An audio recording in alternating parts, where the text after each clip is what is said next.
Memperingati Hari Buruh Internasional, ratusan buruh tergabung dalam Federasi Serikat Buruh Independen, FSBI, dan Serikat Pekerja Seluruh Indonesia, SPSI, geruduk kantor DPRD Kabupaten Nganjuk, guna menyampaikan 3 tuntutannya, tanggal 1 Mei tahun 2023.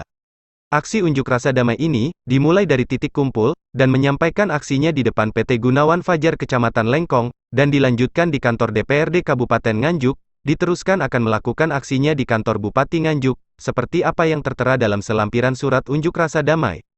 Saat aksinya di depan kantor DPRD Nganjuk dengan ratusan pengunjuk rasa, koordinator aksi menyampaikan dengan lantang apa yang menjadi tuntutan mereka yaitu, tolak dan cabut Undang-Undang Nomor 6 Tahun 2023, Cipta Kerja, dan segera tetapkan peraturan daerah tentang perlindungan ketenagakerjaan. Juga para buruh menuntut tetapkan UMK Kabupaten Nganjuk tahun 2024 sebesar 15%. Menolak terkait undang-undang Cipta yang jelas-jelas dalam prosesnya itu telah mengebiri rakyat, tidak terlibatnya aspirasi, tidak transparansi pembuatan.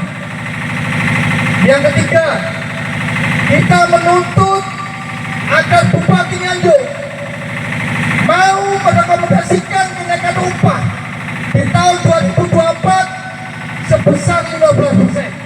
Sesaat kemudian, pengunjuk rasa dipersilakan masuk gedung DPRD Nganjuk, dengan dihadirkan Ketua DPRD Kabupaten Nganjuk Tatit Heru Cahyono, Bupati Nganjuk Marhen Jumadi, serta didampingi Kapolres Nganjuk AKBP Muhammad, beserta jajaran Polres Nganjuk dan beberapa personil dari keanggotaan Kodim 18110 Nganjuk, juga Kepala Dinas Tenaga Kerja Supianto beserta 12 pengunjuk rasa.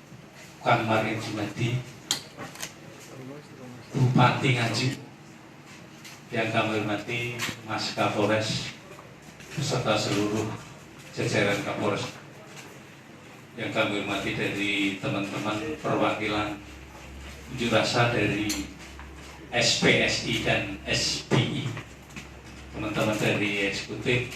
Usai menyampaikan tuntutannya di dalam ruangan Ketua DPRD Nganjuk, Bupati Nganjuk Marhen Jumadi menjelaskan bahwa agenda hari ini adalah memperingati Hari Buruh Internasional dan ada beberapa kegiatan, yang diantaranya jalan sehat, istighosah di Desa Ngelundo, juga melakukan ziarah ke makam Marsinah, dan juga hari ini menemui pendemo. Kita peringati bersama Hari Buruh Internasional ya, Mei tahun 2023. Ada beberapa kegiatan, tadi ada jalan sehat, juga menemui pendemo, terus kemudian ada ziarah dan doa bersama di makam Marsinah. Tadi malam kita sholawatan di Ngelundo ya. Paling nggak ada 4 kegiatan dalam rangka Mei Day 2023 ini. Yang menarik tadi ada tuntutan. Satu yang berkaitan dengan Undang-Undang Cipta Kerja. Usulan dari pendemo dari Serikat Pekerja itu untuk cabut ya. Terus kemudian kita memberikan semacam wawasan boleh mencabut, tapi apa? Cabut, terus kemudian usulan mereka yaitu apa? Kembali ke Undang-Undang 13 tahun 2003 ya. Kemudian yang kedua tentang segera dilakukan yang namanya Perda, Perlindungan Ketenagakerjaan. Alhamdulillah perlindungan ketenagakerjaan yang nanti akan menjadi payung hukum pekerja di Nganjuk sekarang lagi proses fasilitasi dan evaluasi di gubernuran. Semoga cepat turun ya, jika nanti kita bisa berlakukan untuk Nganjuk ya. Yang ketiga yang berkaitan dengan UMK. Alhamdulillah tadi sudah disampaikan, alhamdulillah Nganjuk tahun kemarin UMK kurang lebih kenaikannya 10%. Alhamdulillah. Ya ini bukan hasil kerja kita saja, tapi Dewan Pengupahan bersama-sama buruh kita usulkan bersama-sama. Ini tadi juga muncul Pak Bupati, bagaimana kalau untuk tahun 2024 nanti diusulkan 15%. Ya tidak apa-apa, saya setuju. Nanti kita usulkan ke Dewan Pengupahan Provinsi bagaimana upah buruh atau karyawan di Nganjuk bisa naik 15%.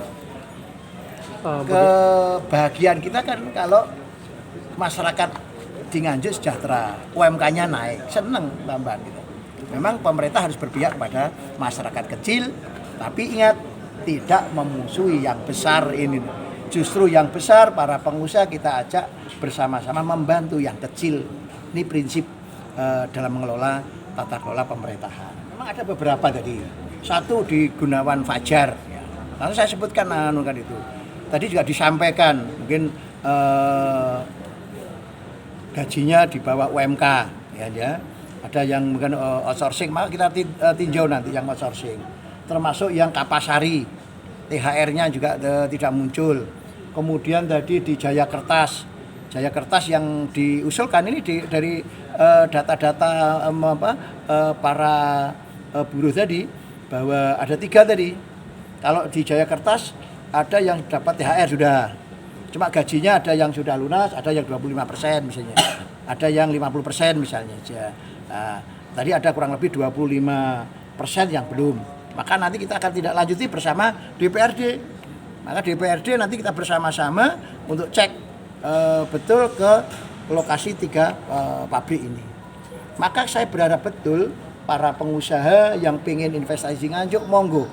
Yang penting apa? Ada 5 kriteria, yaitu apa? 1, hak-hak normatif pegawai atau buruh itu harus disesuaikan dengan UMK. Yang kedua, hak-hak yang lain, hak cuti, hak lembur, ya, hak cuti hamil, haid dan seterusnya sesuai dengan undang-undang harus juga diberikan. 3, untuk BPJS kesehatan, BPJS ketenagakerjaan juga harus dibayar diikutkan. Kemudian yang terakhir THR itu juga harus diberikan. Kalau enggak, wis mendingan ditutup saja, monggo, sehingga biar orang Nganjuk tidak sengsara. Kalau dengan begini kan juga yang repot kan semuanya. Maka alhamdulillah yang baru-baru ini semua komitmen.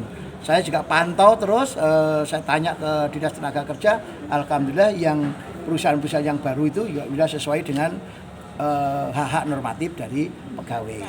Cek betul. Ini kan tadi kan ada data-data dari buruh serikat pekerja itu. Serikat buruh, serikat pekerja itu kan menyampaikan tadi. Ya apa adanya, nanti saya sampaikan ya apa adanya. Tidak saya tambah, tidak saya kurangi. Maka berikutnya apa?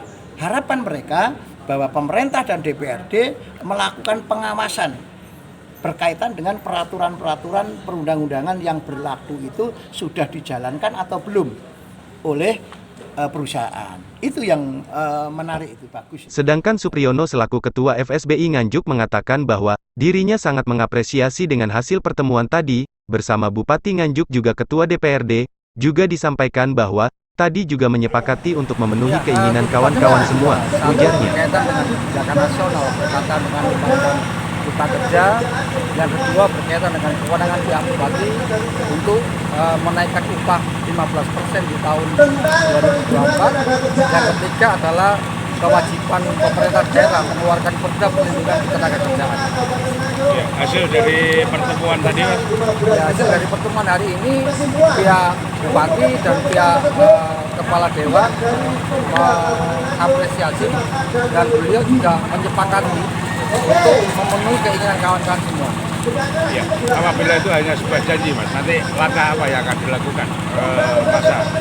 Ya, yang disampaikan dari ketua dewan tadi adalah meminta waktu 2 minggu. Salah satunya berkaitan dengan kasus dengan di Jayakertas dan yang ada di Gunawan Fajar.